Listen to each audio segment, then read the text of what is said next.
I'm gonna do what I need to get done here, and I think today is gonna be a good day for a shop project. That's what's going on today on Farmertylerranch.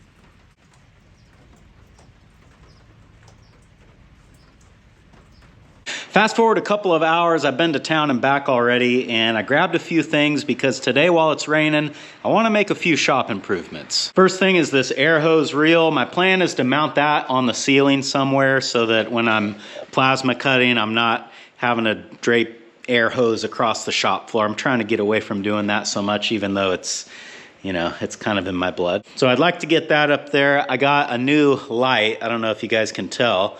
There's a light right there where I'm pointing that does not work, and the one next to it is a pretty bright LED light, so I just got another one just like it. And then the thing that I'm most excited about is I'm going to build a welding cart for the Everlast welder.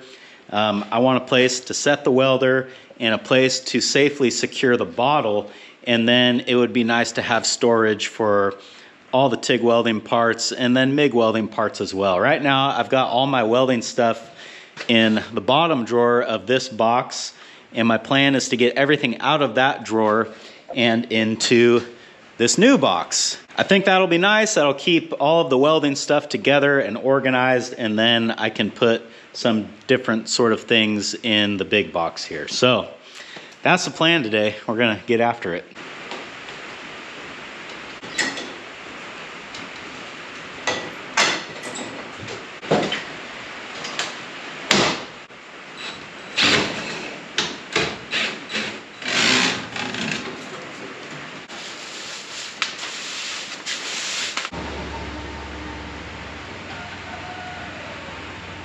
Last piece of the puzzle, I've got to link these lights together, which is pretty easy because this light that's on has a little receptacle in the end, so you can just plug the cord in and run them in a series like that. So I guess that's what we're gonna do next.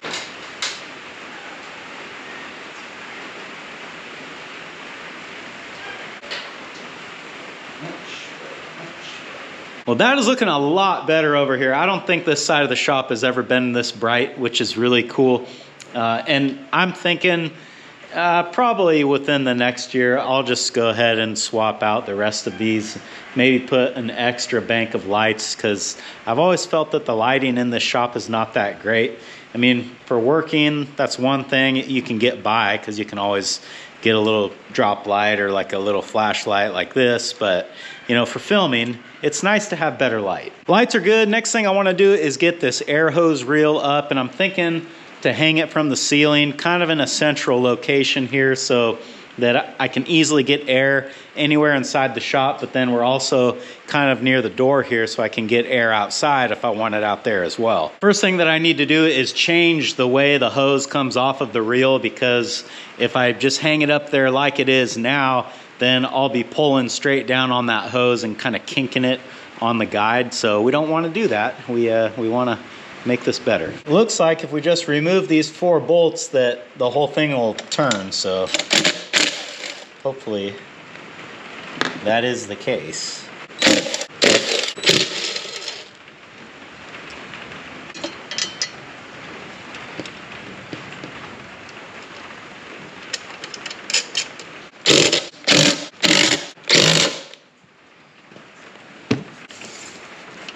Three and a half inches apart. I feel like I'm gonna hit a nail, but we'll see.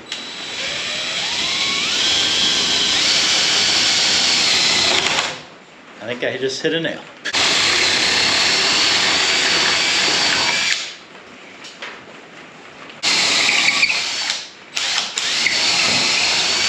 Much better on that side. I hit a nail or something, but hey, we plowed through it. I'd say a project for the future is getting this anvil up off the ground and onto a proper stump, but we're not doing that today. It seems like I use the anvil in almost every project. And you know, while I'm thinking about it, my plan, because I don't have access to like a good stump, and even if I did, I probably couldn't cut it that straight. So I think what I'm gonna do instead is take some old posts that I've been pulling out of the corral and cut them to length, and then just put like a metal strap around them to hold them all together. And I think that'll be good enough. Look at that, we've already got a 3/8 bit in here.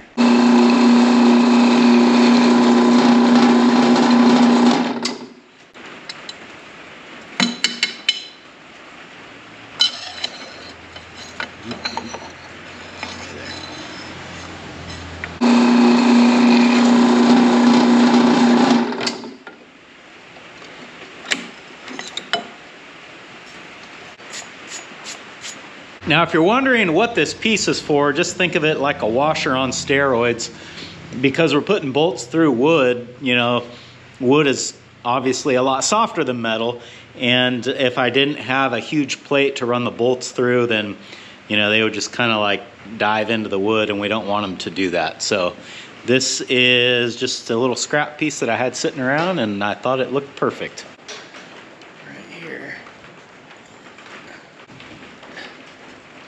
Yeah, this is gonna be a hammer job.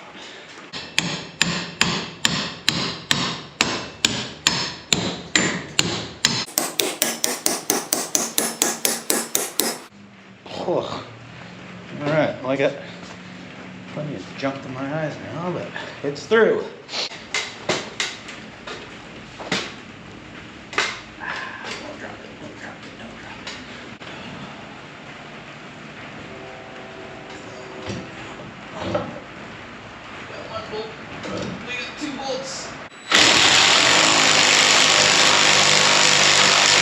Well, I turned the camera off for a minute just because everything I was doing was up on the ladder, and it's kind of dark up there and not really much to see. But at any rate, we've got our air hose hangs down above my head, but right where I can easily grab it. And the way this reel works is you just pull it down, you can hear it click, and while it's clicking, if you stop, then it just stays wherever you let go of it. And then when you're done using it, pull it down a little bit and let her back on up. Right now I've got it plumbed in with a soft air hose. I think eventually what I would like to do is get a bigger air compressor and build a little room for it outside so that it's not so noisy in here, and then run hard air lines around the shop to various places. But for now, I've just got this plumbed in with a soft line, and it'll make it easy to do that upgrade in the future if, you know, if I ever get around to doing it. But you got the orange line coming right down here to my little Craftsman air compressor. And I guess I'd be doing myself and you a disservice if I didn't air this thing up and see how it all works.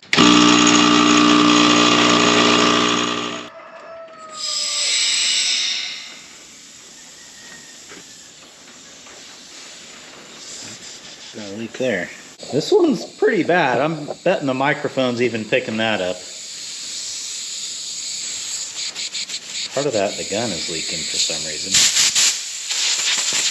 Well, I pretty much have leaks everywhere, so I'm gonna go ahead and fix those, and then we'll try this again. So what I'm gonna do is probably what I should have done in the first place, and use some of this high pressure thread sealant on those threads. I thought because the threads were brass that, you know, it was soft enough to get a seal, but doesn't appear to be the case.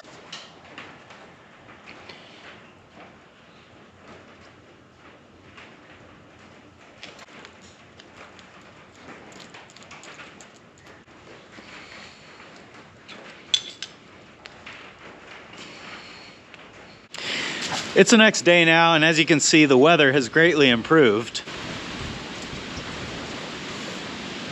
Oh wait, no, it's the same. But be that as it may, I can only do so much work in the shop before I just got to get outside and do something, even when the weather is kind of crummy. And I got to thinking this morning, with the weather being so bad, and when I was feeding the bottle calf, I thought, man, I sure wish that I had a good dry spot to keep him. I hate making him stay out here with no shelter. And then it kind of occurred to me that, you know, I've got the wing of the barn here. This is empty and sheltered, and this would be a great place to put him. And I just so happen to have a few fence panels, so I'm gonna set those up and we're gonna see if we can't get him moved in here. Of course, the challenge is gonna be getting these out of here, but we can do it. Can we dig ourselves a path here? Ooh.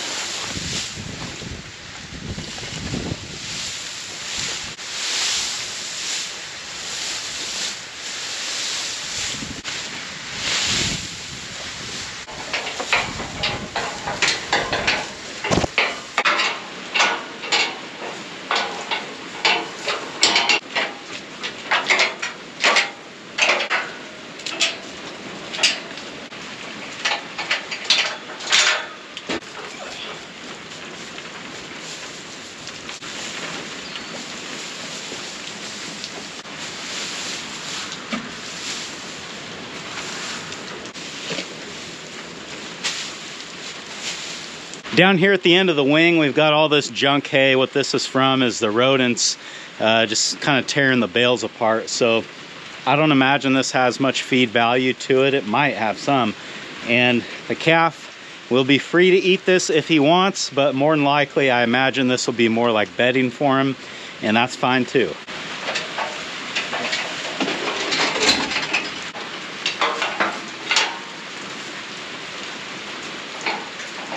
Cat food's gonna have to move a little bit, not much.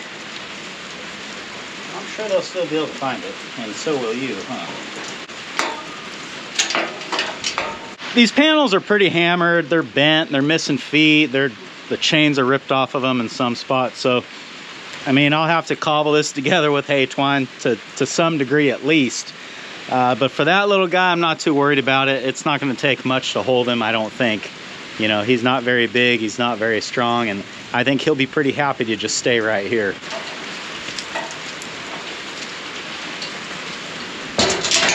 Yeah, this is a good one here.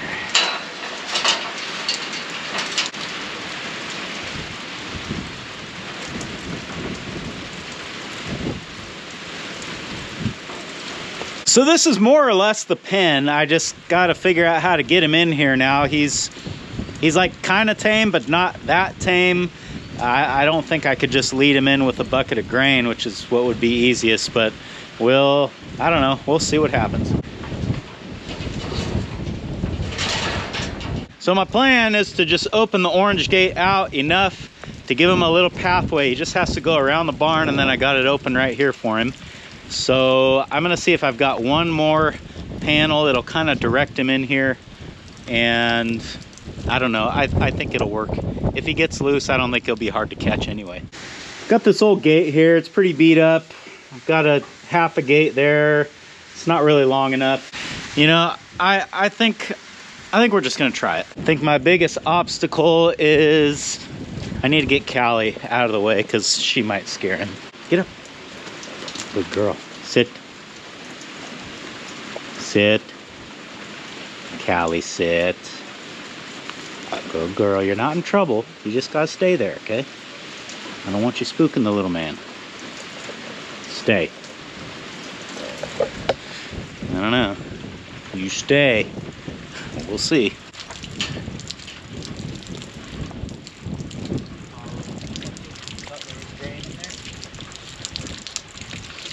Dude.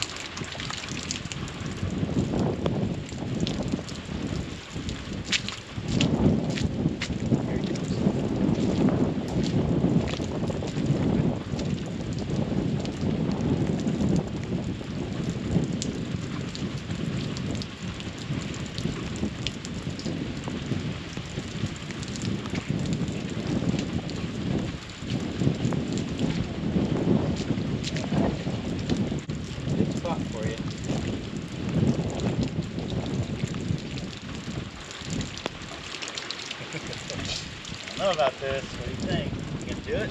Trouble is just not really natural for him. Like if I get behind him, he's most likely just gonna run out here away from the gate.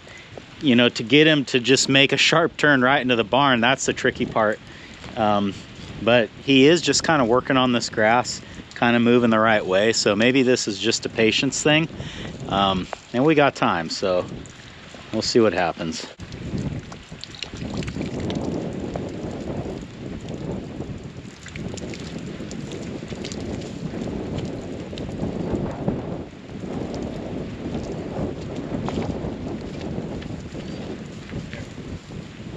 Success!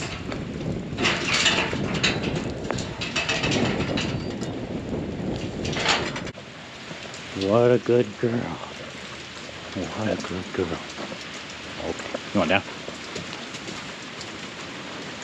Good girl, Callie. Good girl, Callie.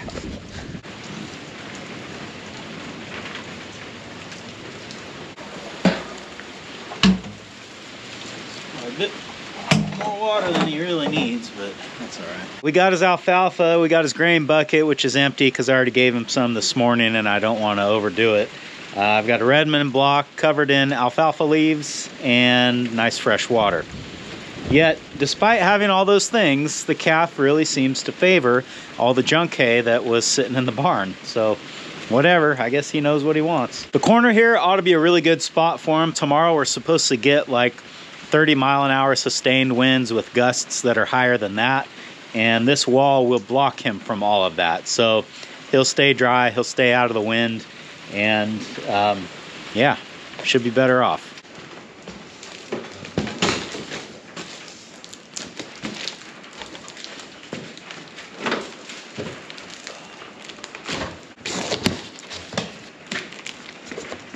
Just like that, we have a little tool cart here. And full disclosure, when I went to the store to buy this, I actually was gonna buy a bigger one. They make a couple of different sizes, but this one, they had it on sale. It was so cheap, I just couldn't pass it up. And now I am kind of wishing that I would have got the bigger one, because my plan eventually is to make a little tray to mount the argon bottle on one side and then another shelf on the other side to mount the welder. And what's going to end up happening, I think the argon bottle is going to be taller than the top of the box, which I guess is not a huge deal, but not really ideal either. But I think this is going to be nice. It's going to help me keep all of my welding stuff organized and separate from my other tools.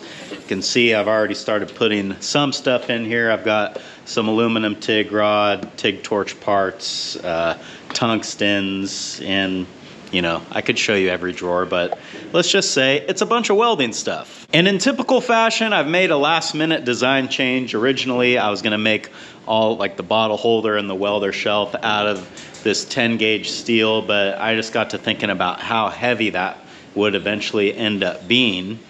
And I've got this big piece of aluminum over here that I think would be pretty cool for this and keep it light. Plus, there's a ton of tool cart conversion videos out there where guys have turned these into welding cabinets, which is exactly what I'm gonna do. But what none of those videos have done, that I've seen at least, is make all that stuff out of aluminum. So that's, you know, all the motivation I need to do something a little different. But I think the weld cart conversion is gonna be its own video, so I guess that means we're gonna call this one here.